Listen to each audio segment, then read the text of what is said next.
क्या आपने कभी नोटिस किया कि हम बहुत बार लोगों की बात सुनते तो हैं, लेकिन हम उनकी बात को समझ नहीं पा रहे होते। जैसे कोई इंसान कुछ बोलता है तो हम उसकी बात सुन रहे होते हैं, लेकिन मन ही मन हम अपना जवाब अंदर तैयार कर रहे होते हैं कि हमें उसे क्या रिप्लाई करना है। या बहुत बार ऐसा होता है कि कोई इंसान हमारे सामने बोल रहा होता है, लेकिन हम उसको एक्चुअल वैसा नहीं देख रहे होते जैसा वो इस मोमेंट पे इस सिचुएशन में अपना पर्सपेक्टिव हमें प्रेजेंट कर रहा होता है। हम उसे पास्ट के फिल्टर्स के थ्रू, पास्ट के एक्सपीरियंसेस के थ्रू और पास्ट के बिहेवियर के थ्रू फिल्टर करके चीज़ों को चेक कर रहे होते हैं और साथ साथ एनालाइज कर रहे होते हैं। और फिर हम हैरान होते हैं बहुत बार कि हमारे साथ क्यों होता है कि सेम लोगों के साथ या उसी टाइप के लोगों के साथ हमारी मिसअंडरस्टैंडिंग्स हैं वो बार बार होती हैं, हमारी जो पैटर्न्स हैं वो बार बार रिपीट हो रहे हैं। तो ये चीज़ें होती हैं क्योंकि हम उस मोमेंट के ऊपर रुक के, ठहर के किसी फ्रेश पर्सपेक्टिव को आने देने का स्पेस ही नहीं देते। हमारे अंदर ऑलरेडी इतना सब कुछ होता है कि वो जो चीज़ों का, जो थॉट्स का, जो हमारी मेंटल इमेज का जो वो सारी प्रोग्रामिंग होती है, वो हमारे माइंड के स्पेस को बहुत ज़्यादा भरी होती है और उससे हम ओपन स्पेस ही नहीं बना पाते कि हम नए थॉट्स को, नई चीज़ों को कोई प्लेस दे पाएँ और उसके हिसाब से एक फ्रेश न्यू पर्सपेक्टिव वाली जजमेंट लेके आ पाएँ। सो हेलो फ्रेंड्स, मैं हूँ शिल्पा सिंह और आप देख रहे हैं अनंत दृष्टि। और आज के इस एपिसोड में हम टाइमलेस विजडम की रिफ्लेक्शन के साथ एक और नई कहानी के साथ बैठेंगे और जिस कहानी में हम बात करेंगे कि यही जो मन के और हमारे पर्सपेक्टिव के और हमारी चीज़ों को देखने की गुंजलें हैं, वो इतना सारा हमारे माइंड का स्पेस ऑक्यूपाई करती हैं कि वो बहुत सारी प्रॉब्लम्स क्रिएट करती हैं। तो जो आज की स्टोरी है वो एक ज़ेन विजडम के ऊपर स्टोरी है, जो कि एक कप के बारे में स्टोरी है और बहुत ही पॉपुलर स्टोरी है जापान की। और जब हम उस स्टोरी को समझेंगे, उस कप को समझेंगे, तो हो सकता है उस कप को देखते हुए और उस स्टोरी को समझते हुए हम कहीं ना कहीं अपने मन को भी बहुत प्योरिटी से और बहुत प्यार से समझें। तो पहले समझते हैं कि स्टोरी क्या है। तो एक बहुत पुरानी बात है कि जापान में एक प्रोफेसर होते थे जो कि बहुत ही इंटेलिजेंट थे, उनको बहुत ज़्यादा नॉलेज थी, उनके पास बहुत सारे सर्टिफिकेट्स और डिग्रीज थी और लोग भी उनकी नॉलेज को बहुत मानते थे और उनसे सजेशंस लेते थे और उनको बहुत जाना जाता था। और प्रोफेसर को भी इस बात की बहुत खुशी होती थी। लेकिन उन्होंने सोचा कि मुझे इतना सब कुछ आता है, इतना सब कुछ पता है, लेकिन मैंने ये सुना है कि जो ज़ेन के गुरुज होते हैं, ये जो ज़ेन मास्टर्स होते हैं, उनके पास कोई ऐसी पर्टिकुलर नॉलेज होती है या उनकी अंडरस्टैंडिंग इतनी स्ट्रांग होती है जो उनको बहुत ही डिफरेंट बनाती है और बहुत ही वाइज बनाती है विद रिस्पेक्ट टू लाइफ। तो उन्होंने डिसाइड किया कि वो एक ज़ेन मास्टर के पास जाएंगे और उनसे कुछ ना कुछ चेक करके आएंगे कि ऐसी क्या चीज़ है जो उनके पास नहीं है और ज़ेन मास्टर के पास है। तो एक ज़ेन मास्टर के पास गए और जैसे ही उन्होंने बात करनी शुरू की तो प्रोफेसर ने अपनी बहुत सारी अचीवमेंट्स के बारे में बताया। ये बताया कि उन्होंने क्या क्या पढ़ा है, कौन कौन सी बुक्स पढ़ी हैं, उनका मेडिटेशन के बारे में क्या पर्सपेक्टिव है, वो कॉन्शियसनेस के बारे में क्या सोचते हैं। और जो वो प्रोफेसर थे वो बोलते चले गए, बोलते चले गए, बोलते चले गए। और जो ज़ेन मास्टर थे वो बहुत शांति से जो प्रोफेसर थे उनकी बात को सुनते रहे। तो थोड़ी देर बाद जो ज़ेन मास्टर थे वो उठ के चाय बनाने लगे और उन्होंने प्रोफेसर के कप के अंदर चाय सर्व करना शुरू किया। तो जैसे ही वो चाय को पोर कर रहे थे तो मास्टर ने, जो ज़ेन मास्टर थे, उन्होंने वो चाय को पोर कंटिन्यू किया करना और चाय जैसे ही कप में भरी उन्होंने बंद नहीं किया। तो जो चाय थी वो पहले कप में गिरी, फिर वो नीचे की प्लेट में गिरी, फिर प्लेट से गिरते गिरते वो टेबल पे गिरी, टेबल से गिरते गिरते वो पूरी चाय ज़मीन पे बह गई। और जो प्रोफेसर थे वो उस बात को बहुत ध्यान से देख रहे थे। तो अचानक से इस बात को देख के और इस एक्सपीरियंस को फील करके प्रोफेसर ने बोला कि मास्टर कप भर गया है। तो प्रोफेसर ने जो जैसे ही ये बोला तो मास्टर ने, उन्होंने स्माइल किया, प्रोफेसर की तरफ देखा और ये बोला कि हाँ, ये कप भर गया है वैसे ही कि जैसे तुम्हारा मन भर गया है। तो अगर मुझे चाय और डालनी है तो मुझे कप को खाली करना पड़ेगा क्योंकि उसमें स्पेस नहीं है। और ऐसे ही तुम्हें भी अपने मन को खाली करना पड़ेगा अगर तुम ये सोचते हो कि तुम्हें और नॉलेज या और ग्रोथ चाहिए। और उसके बाद जो हुआ वो उस स्टोरी का सबसे अच्छा पार्ट है कि दोनों ही लोग बहुत देर तक शांत बैठे रहे और जो प्रोफेसर हैं उनको ये रियलाइज़ हुआ कि जितनी वो उस फीलिंग के साथ आए हैं कि मुझे ये भी पता है, मुझे ये भी पता है, मुझे ये भी पता है, ऐसे कोई स्टूडेंट किसी गुरु से इंफॉर्मेशन नहीं ले सकता, नॉलेज नहीं ले सकता, विजडम नहीं ले सकता। और लाइफ में सबसे पहले हमें ये समझना है कि हमें बहुत सारी चीज़ें हैं जो हमें अभी नहीं आती हैं और हमें वो समझना है। तो इस कहानी से मुझे लगता है कि अगर हम इस कहानी की रिफ्लेक्शन की बात करें, इसको समझने की बात करें, तो हम में से बहुत सारे ऐसे लोग हैं जो ग्रो करना चाहते हैं, जो जेन्युइनली चीज़ों को समझना चाहते हैं, नई चीज़ों को सीखना चाहते हैं। लेकिन कभी कभी क्या होता है ना कि जब हम सीखने से ज़्यादा, जैसे किसी मीटिंग में बैठे हम ऑफिस में या किसी क्लास में बैठे, तो कई बार क्या होता है कि हम सीखने से ज़्यादा या चीज़ों को समझने से ज़्यादा या अपने प्रोफेसर या टीचर की बात को सुनने समझने से ज़्यादा हम बहुत ज़्यादा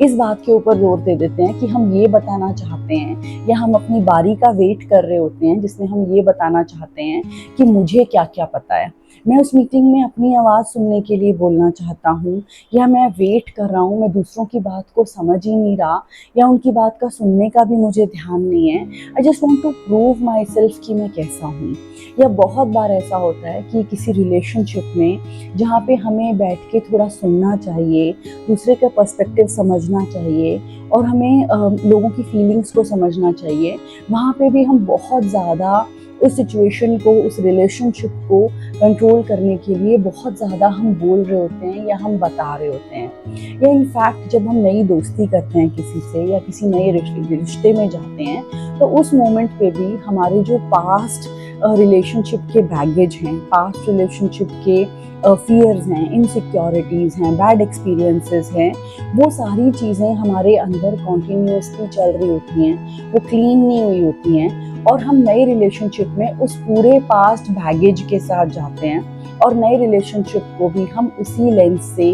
उसी पर्सपेक्टिव से चीज़ों को देख रहे होते हैं, चेक कर रहे होते हैं और फिर हमें लगता है कि कोई रिलेशनशिप आजकल काम ही नहीं करता, कोई थॉट प्रोसेस या किसी के साथ हम बहुत ऑथेंटिक या सच्चे ही नहीं रह पाते, क्योंकि कहीं ना हमारे अंदर भी वो चीज़ है कि सब कुछ ऑलरेडी इतना भरा हुआ है कि नए के लिए स्पेस नहीं है। अगर इसी बात को मैं नेचर के रिफ्लेक्शन से समझूं तो अगर हम नेचर में भी ऑब्जर्व करें, जब भी सीज़न में कभी बारिश आती है, तो जब पहली बार बारिश आती है उसकी खुशबू कितनी अच्छी होती है, लेकिन जो बारिश होती है ना वो हर जगह एक सी गिर रही होती है। फ़र्क सिर्फ इस बात का होता है कि जो ज़मीन है वो उस बारिश को कितना रिसीव कर पा रही है। कुछ ज़मीन ऐसी होती है जो सॉफ्ट होती है, जो बहुत अच्छी रिसीविंग एनर्जी में होती है और उसके ऊपर पानी गिरता है तो वो बहुत अंदर तक समा जाता है। और कुछ ज़मीन ऐसी होती है जो इतनी ज़्यादा सख्त हो चुकी होती है, इतनी हार्ड हो चुकी होती है कि जो पानी है वो उसके ऊपर से बह के निकल जाता है। तो जो कसूर है वो पानी का नहीं है, वो ज़मीन की रिसेप्टिविटी का है। और इसी तरह से जो वो ज़मीन है वो हम सबके हार्ट्स हैं, हम सबके दिल हैं, हमारे अंदर का भी वो एक तरह का रिसेप्टिविटी का प्लेन है जहाँ पे हम ये बात करते हैं कि हमारे अंदर ही बहुत कुछ भरा हुआ है या कुछ ऐसा भी है जो हम नया रिसीव कर सकते हैं, एक फ्रेश पर्सपेक्टिव से हम चीज़ों को देख सकते हैं। अगर आज हम अपनी मॉडर्न लाइफ में भी बात करें तो मॉडर्न लाइफ में हमारे पास कितनी सारी चीज़ें हैं, हमारे पास कितने सारे टीवी पे चैनल्स हैं, हमारे पास ओटीटी प्लेटफॉर्म्स हैं, हमारे पास पॉडकास्ट हैं,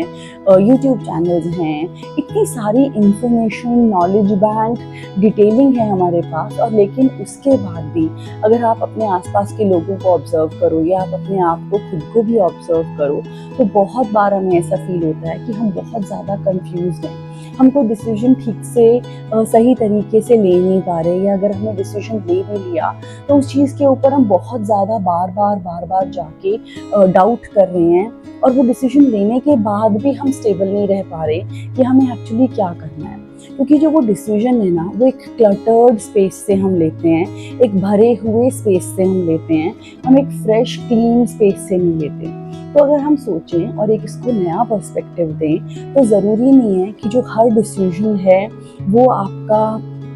बहुत ही नॉलेज से या ओपिनियन लेने से या बहुत क्वेश्चंस के आंसर मिलने से करेक्ट हो। कई बारी जब हम ये सोचते हैं कि जहाँ पे हमें ऑब्जर्व करने की ज़रूरत है, वहाँ पे हम बहुत ज़्यादा इंफॉर्मेशन कलेक्ट कर रहे होते हैं। जहाँ पे हमें थोड़ा सा पॉज देने की ज़रूरत है, वहाँ पे हम बहुत ज़्यादा लोगों से ओपिनियंस ले रहे होते हैं। तो प्रॉब्लम नॉलेज कम होने की नहीं है, प्रॉब्लम अवेयरनेस कम होने की है, प्रॉब्लम उन सेक्रेड पॉजेस की है जो हम अपने आप को नहीं देते, जो एक डिसीजन के समय पे हम वो पॉजेस अपने अंदर नहीं आने देते कि हाँ क्या ये इनफ है, क्या मुझे अंदर अच्छे से फील हो रहा है, क्या मुझे रियली अपना ऑथेंटिक सेल्फ फील हो रहा है इस डिसीजन में। तो जो मेन प्रॉब्लम है वो यहाँ से होती है। और इसी वजह से जो हमारे रिलेशनशिप्स हैं, हमारी नॉलेज है, हमारी ग्रोथ है, वो सारी चीज़ें, उन सारी चीज़ों में प्रॉब्लम आती है। अगर हम अपने बच्चों के साथ भी देखें तो एज अ पेरेंट हम बहुत ज़्यादा उन्हें बताना चाहते हैं, उन्हें समझाना चाहते हैं, लेकिन बहुत कम हम उनसे समझना चाहते हैं, बिना जजमेंट के सुनना चाहते हैं। और हमें लगता है कि सब कुछ हमें पता है, लेकिन बहुत सारी चीज़ें ऐसी हैं जो शायद उनको भी पता हैं या उनका भी एक ओपिनियन है जो हम नहीं सुन पा रहे हैं। या कभी हम किसी रिलेशनशिप में अपने स्पाउस के साथ, अपने पार्टनर के साथ भी देखें तो भी हम बहुत ज़्यादा चीज़ों को सुन नहीं पा रहे हैं। या अगर हम ऑफिस में भी बात करें, अगर हमारे सीनियर्स हमें कोई फीडबैक देते हैं, कोई इन्फॉर्मेशन देते हैं, कोई चीज़ बताते हैं, तो बहुत बार हम बिना सुने ही उस इन्फॉर्मेशन को एक तरह से मेंटली रिजेक्ट कर देते हैं और उसको हम पूरी तरह से एब्जॉर्ब होने का वो एक सेक्रेड पॉज नहीं दे पा रहे हैं। तो एक छोटा सा एक्सपेरिमेंट करना है। अगर आपको भी ऐसे लगता है कि दिन भर में आपको कभी ऐसे लगता है कि आप बहुत ज़्यादा क्लटर्ड फील कर रहे हैं या बहुत ज़्यादा अपनी बातों को लोगों को ही बताना चाह रहे हैं, जो कि आपका प्रपोर्शन है टॉकिंग का और लिसनिंग का, वो बहुत ज़्यादा हो रहा है, यानी कि आप 80% ऑफ द टाइम बोल रहे हैं और सिर्फ 20% ऑफ द टाइम आप सुन रहे हैं। तो इस ऑर्डर को थोड़ा सा रिवर्स करने की ज़रूरत है। अब से हमें 80% ऑफ द टाइम सुनने की ज़रूरत है और सिर्फ 20% of the time mindfully right questions को पूछने की ज़रूरत है या राइट तरीके से अपनी बात बोलने की ज़रूरत है। तो सिंपल एक दिन के लिए हम एक्सपेरिमेंट करते हैं और ये फील करते हैं कि हमें कैसा फील हुआ। तो जब भी हम फिर नेक्स्ट टाइम किसी रिलेशनशिप में बैठे होंगे, बच्चे के साथ बैठे होंगे, ऑफिस में होंगे, लोगों की प्रेजेंस में होंगे, तो हम खुद नोटिस करेंगे कि जैसे ही हमने उस टॉकिंग और स्पीकिंग के प्रपोर्शन को रिवर्स कर दिया, वैसे ही हमारे अंदर एक बहुत मैजिकल तरह से स्पेस क्रिएट हुआ और जो हमारे डिसीजंस फाइनली आए